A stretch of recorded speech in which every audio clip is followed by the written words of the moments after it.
Now, Japan, as we are aware, is the third largest economy in the world. And they have two organs of engaging with Africa. There is TICAD, which is the Japan agency that deals with overseas development assistance. It's day one in Yokohama, and a storm is brewing not just outside, but inside the halls of the Tokyo International Conference on African Development. A bold idea drops. Japan wants to stitch together an economic zone that links the Indian Ocean to Africa, backed by $5.5 billion in loans, 30,000 AI experts in training, and a whole new kind of diplomacy. Imagine African nations not choosing between East or West but finding a third ally. But why is Japan, a nation known for precision, suddenly rewriting the rulebook on African development? The answer lies in shifting power maps, debt crises, and a daring concept that could reshape global trade. And this is only the beginning of the story. The moment came from Prime Minister Ishiba himself. Japan unveiled its audacious plan to create an Indian Ocean Africa economic zone, pulling nations from India to the Middle East and across Africa into one trade and investment ecosystem. It's backed by $5.5 billion in loans, delivered through the African Development Bank, targeting sustainable growth and helping ease crushing debt burdens. Beyond money, Japan is training 30,000 AI specialists over 3 years to accelerate Africa's digital transformation. What does it mean? It's more than loans, it's a play for relevance. A future where trade, AI, and diplomacy swirl into one transformative vision. But underneath that vision is another story of urgency, competition, and changing global dynamics. For decades, China poured money into Africa's roads, ports, and power grids. Today, Japan steps in with a different style: cheaper loans, capacity building, and private sector cooperation. It knows full well that deep pockets alone aren't enough and that debt traps can turn allies into liabilities. Japan's approach? More modest, but framed as sustainable and respectful. It leans on past goodwill, trusting that African leadership sees value in that too. But this isn't just about Japan playing nice. It's about positioning itself as a credible alternative as U.S. aid retreats and China's reach deepens. And that positioning has far-reaching consequences. Formal aid has its limits. Instead, Japan is leaning into industry. The Japan-Africa Co-Creation for Industry initiative pairs African startups with Japanese firms to build shared projects. Meanwhile, it is expanding the enhanced private sector for assistance EPSA to $5.5 billion and rolling out $1.5 billion in impact investments through JICAE's funding arm. This isn't philanthropy. It's strategic to spark innovation, create jobs, and make development a two-way street. But co-creation needs trust, and trust has deep roots in this next chapter. TICAD isn't new. Japan launched it in 1993, rooted in a vision of African ownership and partnership. TICAD 9 in Yokohama brings that legacy full circle, this time with hundreds of leaders and a far bigger vision. As Secretary General Guterres put it, Africa has been underrepresented in global decision-making. It's time for the continent to have its own voice, and Japan wants to help raise it. That's how a single conference transforms into an idea that could recalibrate global power. Money doesn't change worlds, people do. Japan's plan to train 30,000 AI experts is an explicit bet on Africa's talent. This investment is more than jobs, it's about building digital ecosystems that last. Smart apps, data-driven farms, healthcare tech, these are the emergent frontiers, and Japan is seeding them at scale. But can 30,000 AI specialists spark a continent-wide transformation? That depends on what comes next. Pull back and look at the horizon. Africa is home to exploding populations, fast-growing markets, and enormous potential. Japan's model co-creation, smart investment, and technology could catapult countries into the high-growth lane. But for that to work, investments must deliver real results. Smarter farming, reliable power, healthy communities, skilled youth. That's the test and the legacy that Japan and its partners are betting on in the conference.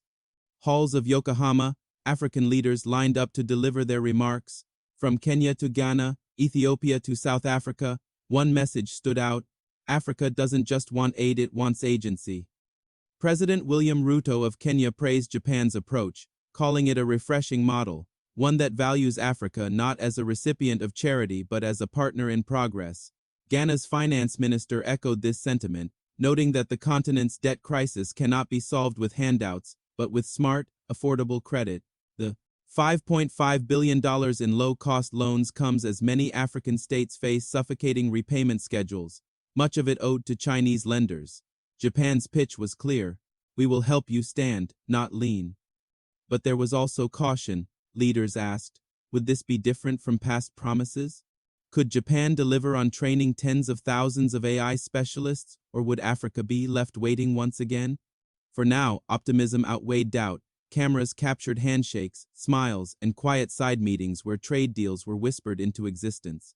Africa's leaders had found a new player ready to compete for their trust. No one said it aloud, but every delegate knew. Japan's move was also about China. For the past 20 years, Beijing has built roads, railways, and ports across Africa. From the Addis Ababa-Djibouti Railway to Kenya's Mombasa port, China's Belt and Road Initiative BRI has transformed the landscape, but with transformation came dependency and, in many cases, crippling debt. Japan's plan is not to outspend China. It cannot. Instead, it plays a subtler game emphasizing trust, sustainability, and capacity building. Rather than offering billions for mega projects, Tokyo proposes training engineers, supporting African tech hubs, and linking trade to the wider Indian Ocean economy. In this quiet rivalry, the stakes are massive. Africa's population will double by 2050. Whoever partners with Africa today will help shape global politics.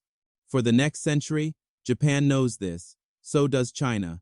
And so, this summit was more than diplomacy, it was geopolitics disguised as development. What makes Japan's proposal especially bold is its mention of the Indian Ocean Economic Zone. This isn't just about Africa, it's about connecting Africa with Asia. Here, India comes into play. In recent years, New Delhi has deepened ties with East Africa, from Kenya to Tanzania, building trade routes and port partnerships. With Japan, India has already launched the Asia-Africa Growth Corridor, an initiative meant to rival China's BRI.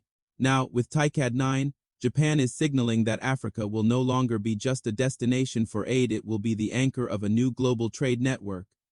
Imagine ships sailing from Mombasa to Mumbai, carrying not just oil and minerals, but African-made tech, textiles, and food. This is the vision: Africa integrated into the global economy, not at the margins, but at the center. But what does this look like for the everyday African?